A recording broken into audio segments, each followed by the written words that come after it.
สบายดีพบกับซ่องเขียวแดนจำปาเนาะมื้อนี้ก็สิพยายามมองกับเสียวเนาะ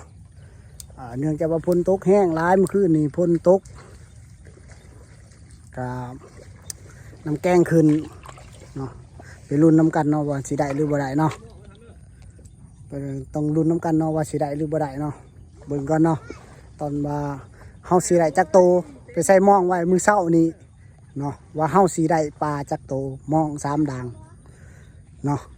ไปเบิ่งน้ำกันเนาะพี่น้องเนาะน่านเสียงน้อยไปใส่เสียงน้อยไปใส่ไปยามหม้องว่าเสียงน้อยไปแล้วเนาะโอ้นี่เนาะอยู่ตรงไห้ตรงหน้าเนาะพี่น้องทางนี้ติไปทางนี้ตินี่ทางนี้ช่างนั้นก็ไม่บอกเว้ยนี่เนาะตรงไห้ตรงหน้าสิพยายามมองเนื่องจากว่าฝนตกเมื่อคืนนี่พี่น้องเอ้ยฝนตกน้ำแกงขึ้นพาปากจะได้โอ้ได้ร้ายวะโอ้โตคือปิ้งกินผู้เดียวเว้ยก็บอกตั้งตัวใหญ่ทำได้เว้ยง่ายก็คอยโอ้ตรงไห้ตรงหน้าบรรยากาศโอ้มวนพี่น้องมีปลาลายเด็กมีปลาลายอีกปลานี่หอย หอยเต็มหอยบ่ปลาตัวหอยหน่อยคุณหอยพี่น้องหอยเชอรี่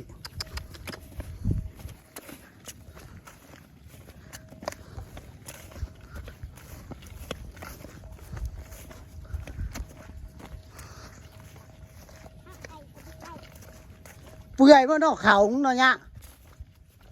ว่าเขาเปื่อยบ่เนาะ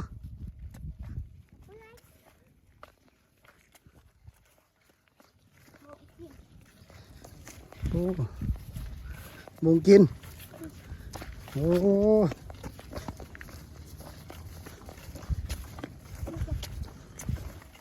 โอ้พุ่นชัยมึงอย่าเสือกอีแล้วพุ่นชัยชง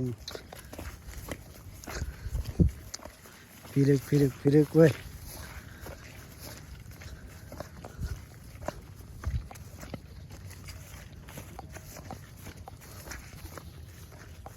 รู้บ่บรรยากาศตะมวนเนาะพี่น้องเนาะอยู่ตรงไห้ตรงหน้ามื้อนี้ก็สิพยายามมองเพราะว่าใส่มองไว้มื้อเช้านี่บ่ฮู้ว่าสิได้หรือบ่ได้เนาะได้หั่นแหละ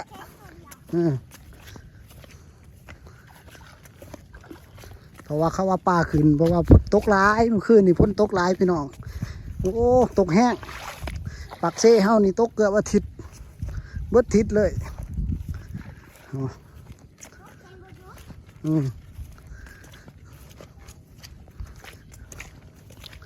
ตกเบิดทิศเลยพี่น้องเลย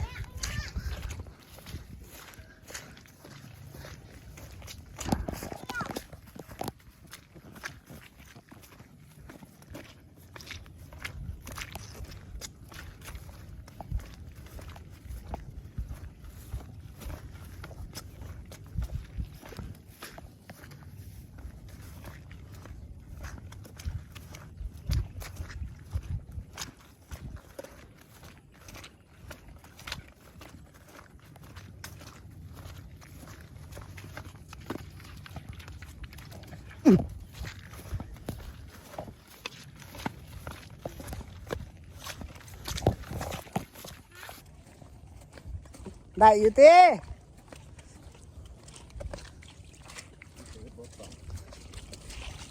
ปลาหาบืด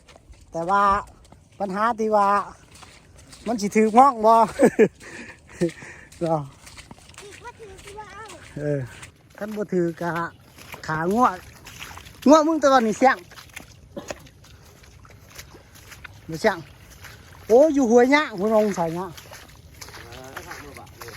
โอ้อยู่นู่นหันบ่โอ้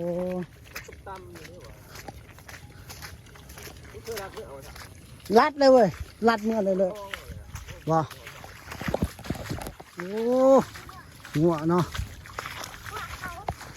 บ่ได้ยังกบบ่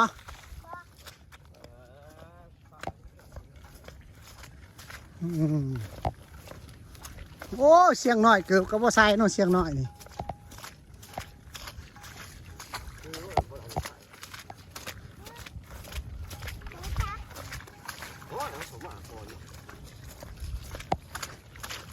หือปล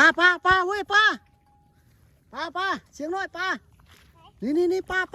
งมไปนั่นหันโหลดลงเลยหัน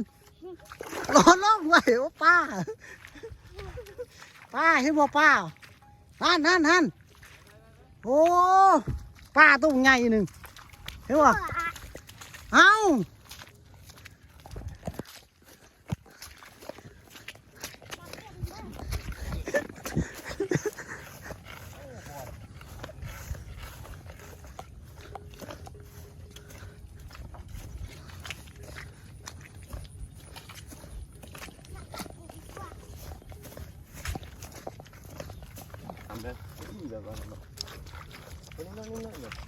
ปลาซิวบ่แม่นไรปลาซิวน้อยทีเฮ็ดปลาแดกคักอะไรนะปลาแดกนั่นมะขามน้อยเนาะโอ้ปลา ตัวนี้ป้าเนื่องป้า เอ้ามึงบ่เห็นมึงจับบ่ทันเมื่อกี้นี่มาเสียงหน่อยเนาะจำเราทาน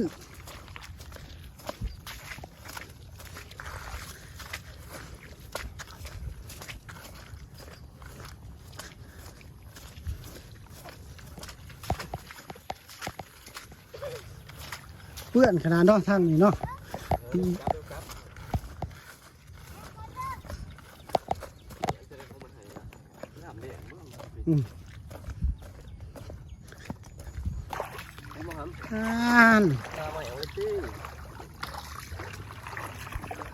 สิได้หรือบ่ได้ก็รุ่นน้ำกันเนาะโอ้มาแม่เขาลักยามลูกประจักษ์เว้ยฮะเป็นยังปลาตัวใหญ่ตัวมานนี่แหละของแท้นี่บ่ได้ปลาเนาะแต่ว่าถืองูตัวงูปลาตายแล้วที่นี่ ปลาจะได้งูสิง ห่าน มองหน่อยกูบ่อยากมาใส่ใช่ไหม กูสั่งมึงใส่หม้อนี่สิละสั่งน้ำมันนี่แหละงูนี่แหละ ปลางูสิงเถาะ งูปลา งูสิงเถาะ ซอสจอกี่แซงก็ซอสจอไม่ซอสจอได้ปลดให้ นี่ปลาเข็งนี่ปลาเข็งนี่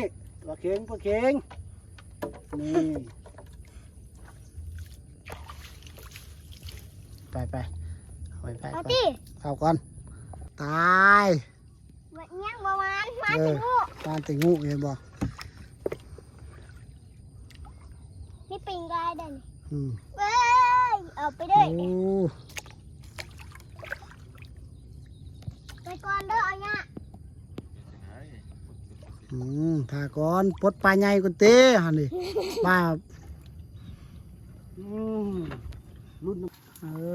ตอนนี้กับน้ำแกงเนาะน้ำแกงบันแก้น้ำท่วมเลยเด้อพี่น้องเลย โอ้ นี่บ่ม่องตัวนี้วะดูกันวะโอ้น้ำแกงท่วมเลยพี่น้องโอ้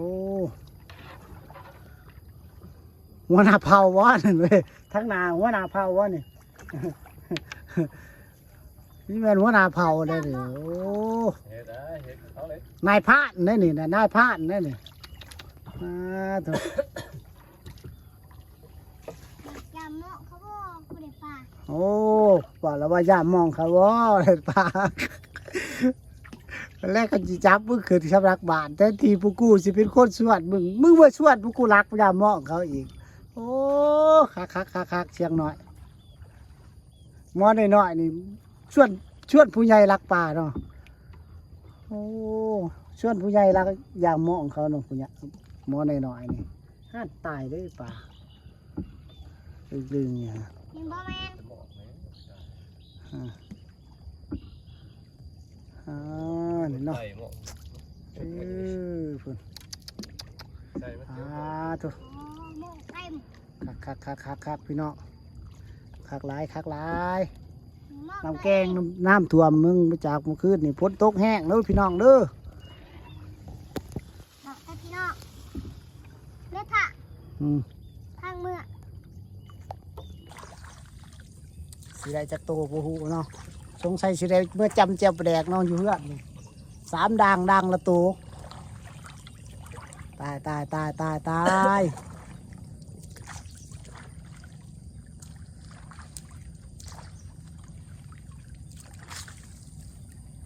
อืม ไม่จะโทรนี่ว่าหมอก อืม มันจะ มองน้อยติตัวนี้เนาะ มันก็มองเฮามันก็มองเฮาอะค่ะบอก มันเนาะ ไปทำแหละปลาก้อตัวใหญ่ อืม ปลาก้อ ปีนี้สิท่วมอยู่วะเนี่ยบ่ท่วมหรอกส่งเพราะว่าพ้นมันเล็งก่อนเลยเนาะปีนี้เนาะ สิเดะดิ มันสิทิมท้ายต้นเดือน8เดือน9บ่จัก ปลาก้อ เดี๋ยววัดจางสิ เออ ปลาก้อ ปะเกาะ จะน้อยนะออกภาษาพอกับกระบิด เออ ปลาตัวนี้ไปตาอะไรไปปลาตัวนี้เนาะเอา เกือบตกน้ำเลยตาย ตัว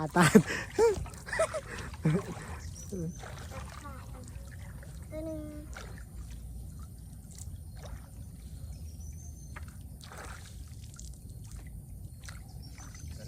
ไหลน้อยเดียวนี่ ไปอย่าง ไปเอาเด้อเอาเนี่ย ที่ชุดหรอวะชุดเครื่องนั่นวะชุดเครื่องนั่นกับบ่ยับ ก็ถือหรอกเนี่ยแหละ ตอนนี้เนาะก็ยามมองแล้วก็เกียมกลับเนาะพี่น้องเนาะเกียมกลับเมื่อเฮือนสิเมื่อปิ้งปลาเนาะในร้ายเติบอยู่เด้อพี่น้อง หางนี่ แล้วจะโตสักหน่อยฮะโอ้ขาโตพุ่นโอ้มองได้จักดังเชียงหน่อยมองจักดังมอง3ดังมาเชียงหน่อยโอ้ตายปลากับบ่มีเนาะพี่น้องเนาะฝนหากระตกใหม่น้ำก็หากระขึ้นมาเนาะน้ำแกงหากระสรุปไปแล้วยามมอง3ดังเลยปลาอยู่3ตัว หม้อถึงหม้อครับ นี่ไม่ปลา3ตัวปลากับปลาตาบอด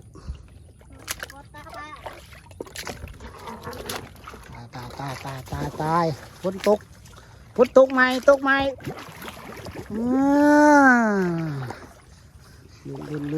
ลุ้น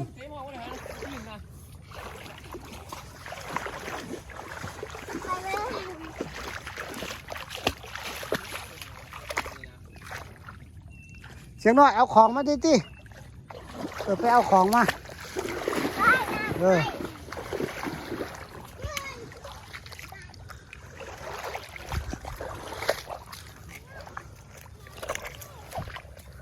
ตาย ต้องเอาปีนขึ้น ฮะมันยังเสียงน้อยเขียบแล้วเสียงน้อยโอ้ น้อยนะ ฮะ น้อยนะขามฟังเลยนะ สรุปไปแล้วได้3ตัวเป็นบ่เสียงน้อย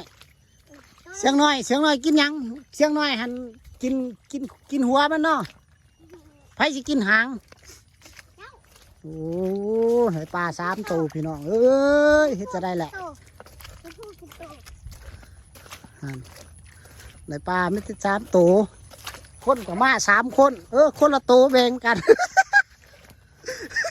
ตัดแย่อีกตัวหนึ่ง เหรอเสียอีกตัวหนึ่งโอ้ตายมา3คนได้ปลา3ตัวซ้ำมาพื้นปันให้แล้วนะคนละตัว เห็นบ่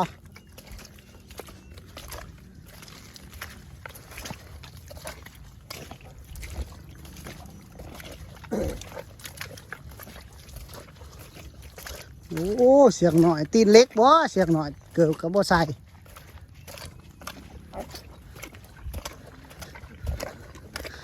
ใส่เสื้อบักส้มสายอีกเนาะ